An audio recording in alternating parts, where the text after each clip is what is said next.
So how many other clips do you think you bought into? Now, are you ready to admit now he never said neo-Nazis and white supremacists were very fine people? They were very fine people on both sides of a race issue. Okay, but see, I go in depth with a whole lot more than that.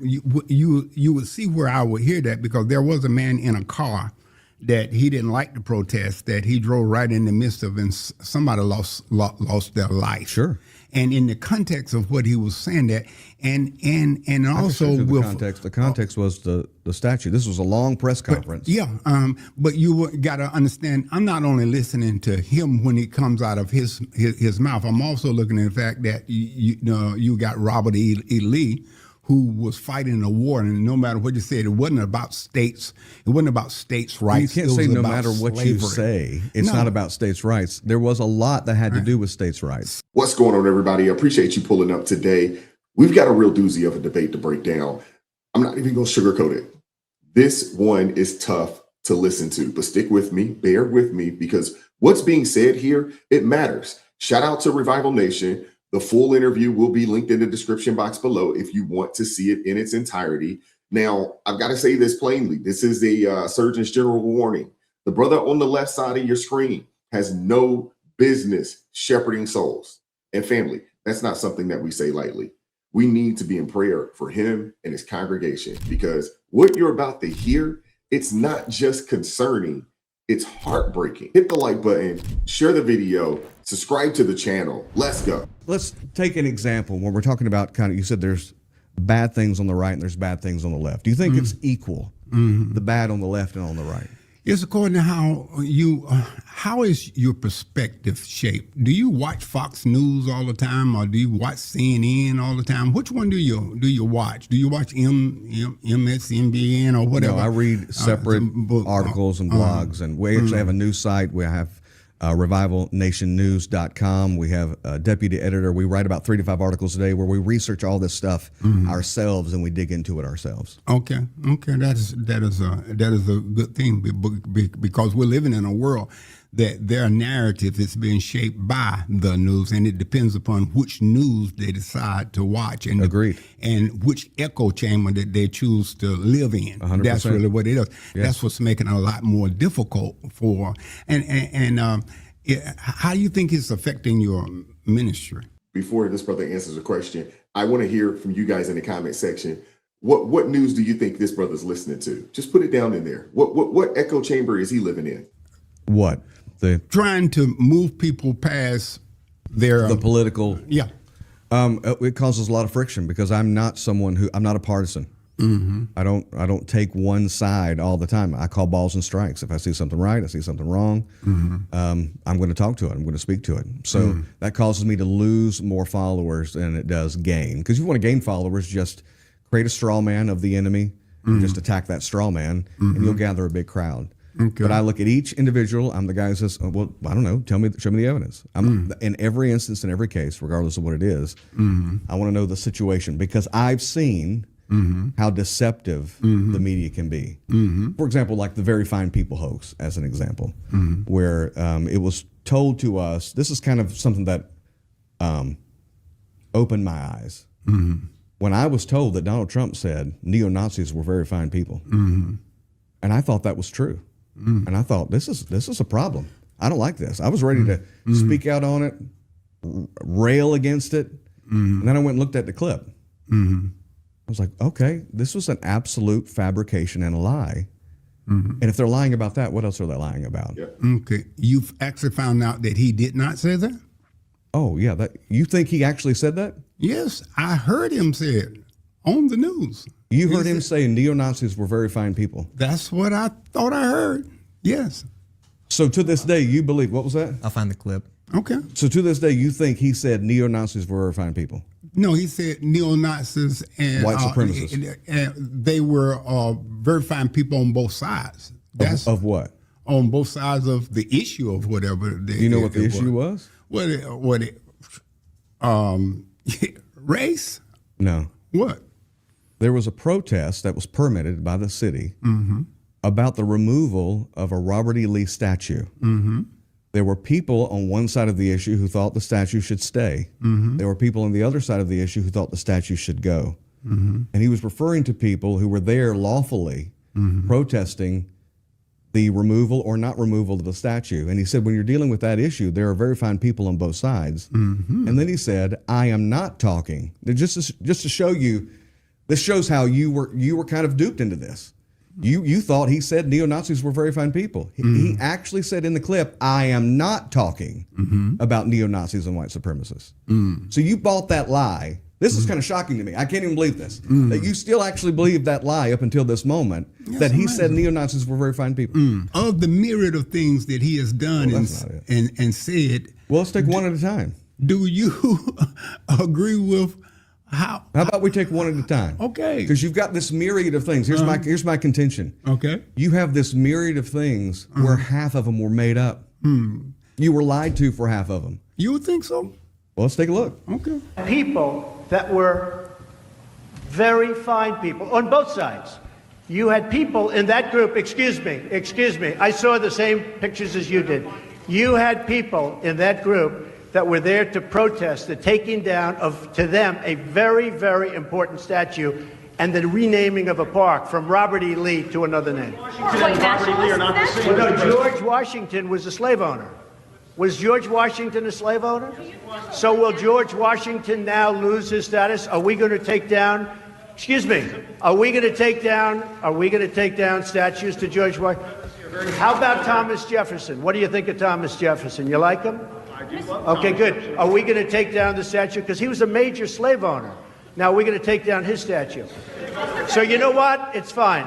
You're changing history, you're changing culture, and you had people, and I'm not talking about the neo-Nazis and the white nationalists, because they should be condemned totally. But you had many people in that group other than neo-Nazis and white nationalists, okay? So how many other clips do you think you bought into? Now, are you ready to admit now he never said neo-Nazis and white supremacists were very fine people? They were very fine people on both sides of a race issue. Okay, but see, I go in depth with a whole lot more than that. You would see where I would hear that, because there was a man in a car that he didn't like the protest, that he drove right in the midst of, and somebody lost their life. Sure. He can't even admit, after seeing the evidence, after watching the full video in its full context, he still can't come and admit and say, you know what? The president didn't say that. I was lied to by CNN and MS No One's Watching, because you know that's what he's watching. And in the context of what he was saying, that and also the context was the statue. This was a long press conference. But you got to understand, I'm not only listening to him when it comes out of his mouth. I'm also looking at the fact that you got Robert E. Lee, who was fighting a war, and no matter what you said, it wasn't about states. It wasn't about states' rights. You can't say no matter what you say, it's not about states' rights. There was a lot that had to do with states' rights. Somewhat. It wasn't some. It was a large part. Slavery was a part. Robert E. Lee, actually, if you study his life, he despised slavery. He just didn't think this was the way to end slavery. But he also had slaves. So did Thomas Jefferson. He what had percentage a young 14-year-old girl here's a few, that was a slave. Here's a few quick questions. What percentage of American households own slaves? I'm not sure. If you had to take a guess. Yeah, probably in the South, probably would be 40 to 50%. 7 to 14%. Of all American households at the height of slavery. What percentage of freed blacks own slaves? Okay. I have no idea, but 8%. But this is a person that is a pastor. This is the person that is in charge of shepherding souls. I'm telling you, pray for his congregation that they get out from under this teaching and this leadership. How are you a pastor? How are you a child of the king, but you a victim? And everything that you hear out of this brother's mouth is he's a victim. Understand this, a society supported the institution. And a society was attempting to destroy it as well. Yeah. The American society and the majority of the founding fathers were attempting to dismantle the institution of slavery. But let's not move off of this very quickly. Okay. Because you thought he said there were very fine people on both sides. Are you willing to admit now, man, I believed a lie about that?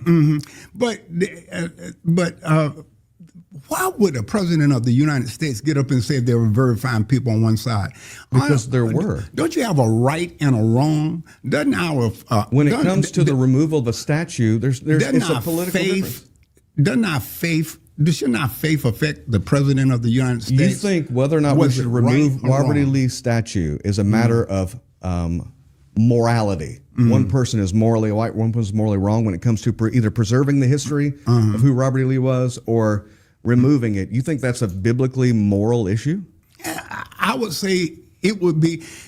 Corinthians put it like that: if it offends your brother, you ought not do it. This is a pastor here, y'all. If it offends your brother, you ought not do it. Something like that. I am just interpreting. A pastor saying a scripture, something like that. I'm telling you, pray that the people that are listening to this man, that are in his congregation, probably paying tithes and offerings to this man, pray that they get up out of there. If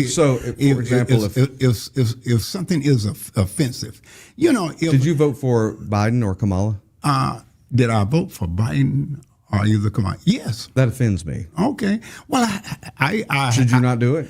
But listen, I have children. Let me tell you what's threatened. Should I vote for Donald Trump, who has done everything that he can in order to change history, that have taken down African American heroes down from every museum and place in Washington D.C. Which one? Which museum? That have done all sorts of things that are totally against it. Pick one. Name one. Let's get detailed, specific. Do you think that I'm going to vote for somebody that threatens my children? How's he threatening your children? I would tell you, because the thing and the policies that they do threaten my children and which one? And my grandchildren. Which one? Everything that the one where he funded black colleges? No, is that the one? Or? No, the ones. The First Step Act, where he helped black community coming out of prison. Was that the ones where him and Charlie agreed that if he got on an airplane and if a man was was black, that he would be a DEIE. Trump never said anything like that. No, Charlie did. But we're talking about Trump right now. We can come to Charlie Kirk comment in a minute if you want to, but we're talking about Trump right now. You said he enacted laws or legislations that threatens your children. Yes. Which one? Just pick one. Name one. Okay. Well, geez. Boy, it's kind of hard to press because there's so many. I know. Yeah. It'd be cool to get one. It is a lot of them, man. I'm telling you, I've had conversations like this with people, and when you start asking them, give me one, just one. I'm not saying give me 10, 15, give me one. They can't, because they don't know.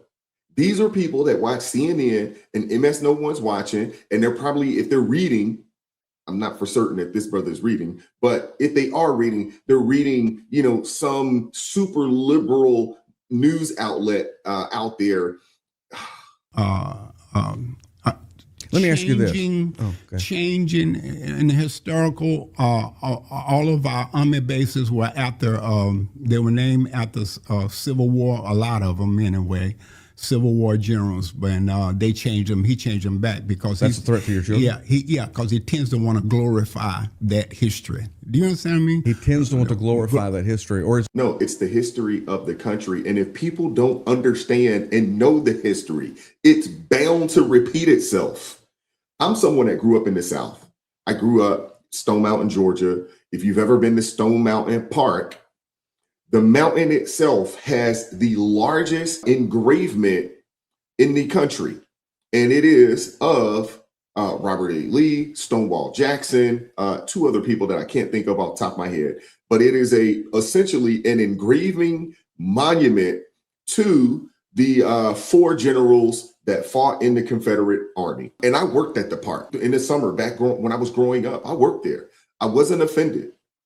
I understand what the Confederacy was about.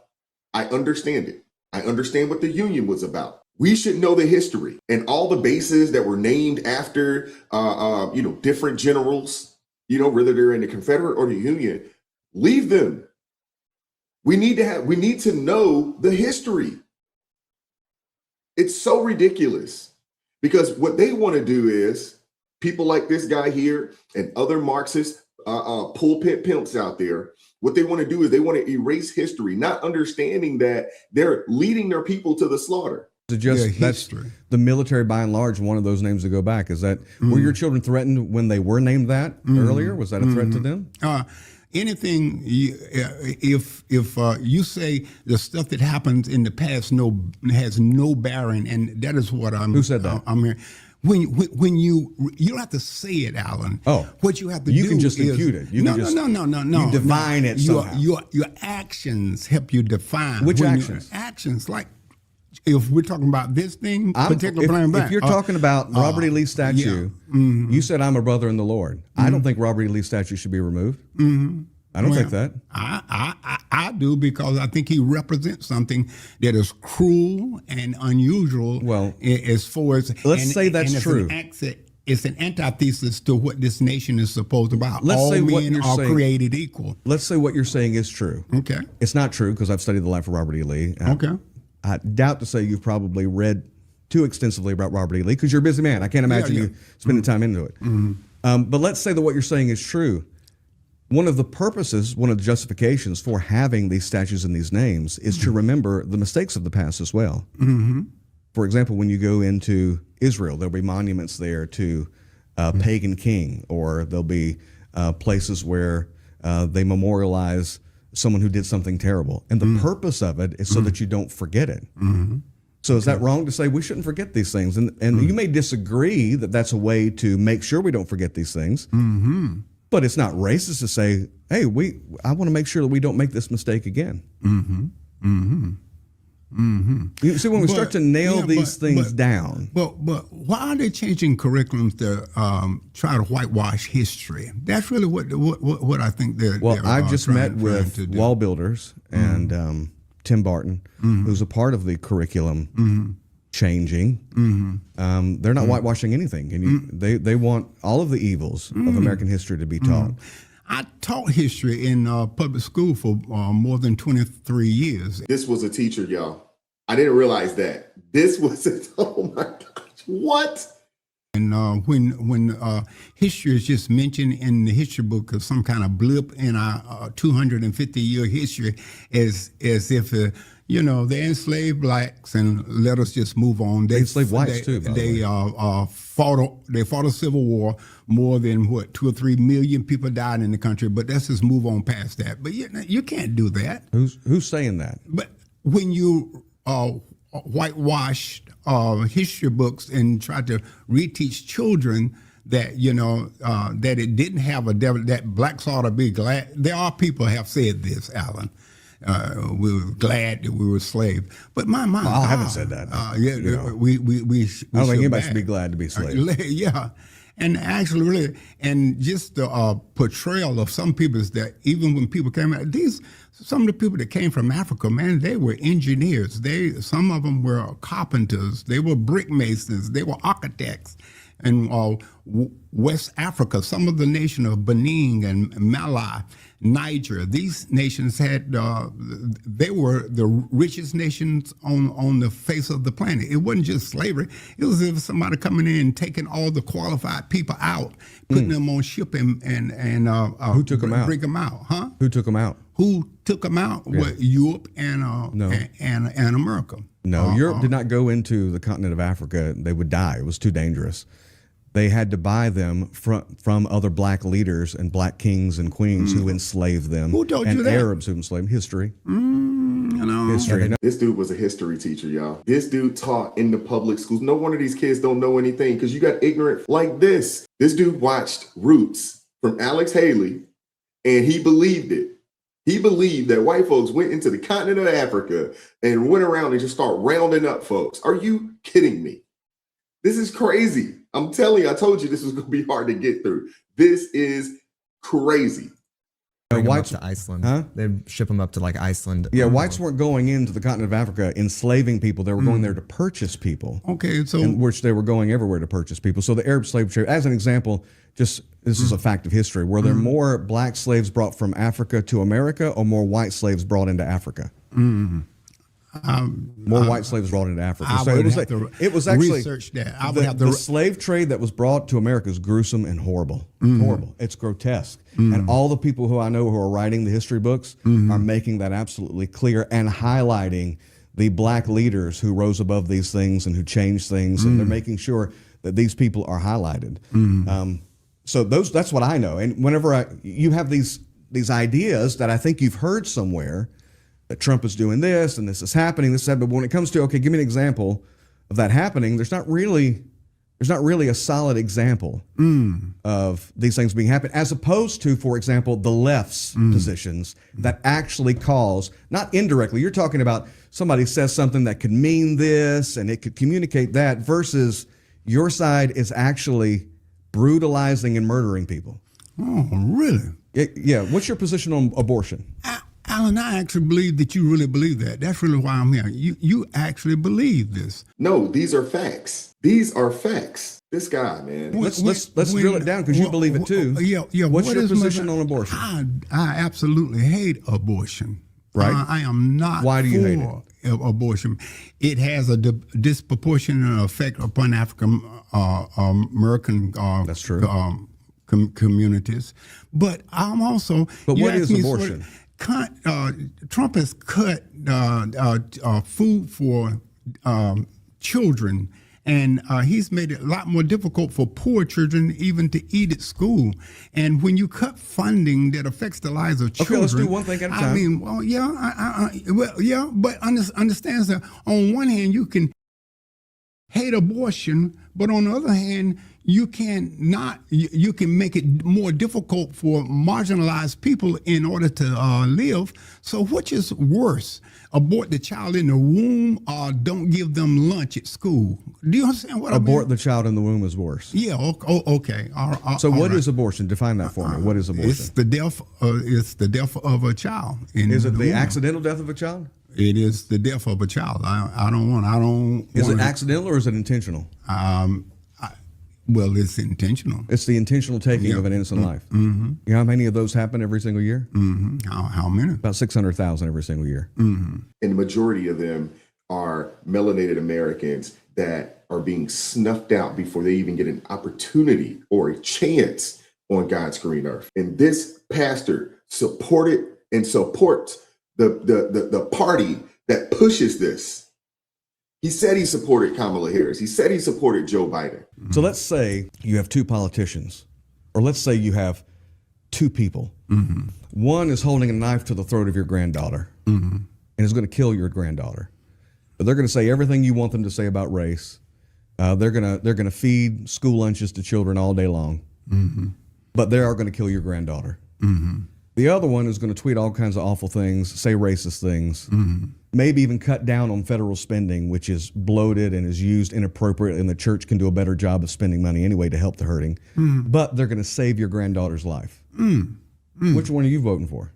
Well, man, that is a very challenging question, but I also have to look at that from the standpoint of Trump and his family have made $1.8 billion since they have been in this administration for their own special self. Did you read that one? Well, let's grant that. I'll grant you. The war that he chose to have has spent over $200 billion. I know you're avoiding the question. He did say, why don't you bring up the clip that he says that. But he's going to save your grandbaby. We cannot afford to do social programs because we got to fight this war. Why don't you bring up that clip? The clip that he just said 2 weeks ago. Do you have it? No, I don't have any clip with it, but He never said that. We spend over 50% of taxpayer dollars go towards social services. This guy's ridiculous, man. This is a pastor, or a pastor in name only, because the things that he's discussed doesn't sound Christ-like to me. I'm telling you, we got to pray for the congregants,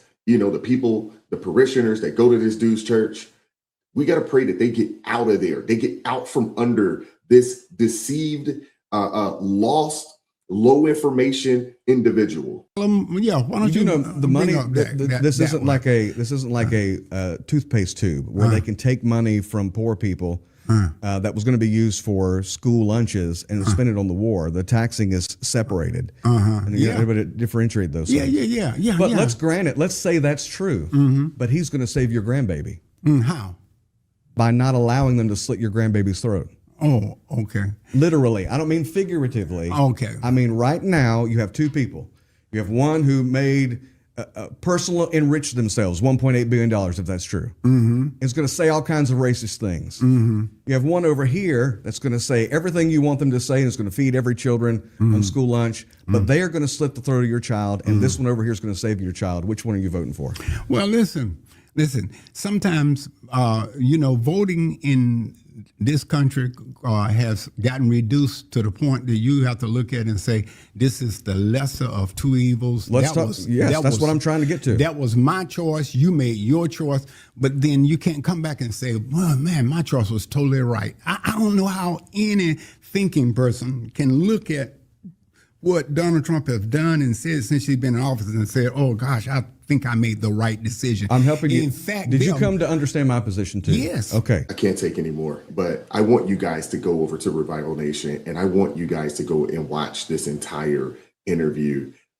It's going to make you yell. It's going to make you want to throw something, because this dude is a pastor. He is responsible for shepherding souls. He's responsible for discipling souls, teaching people about the word of God. But he couldn't even recite a scripture.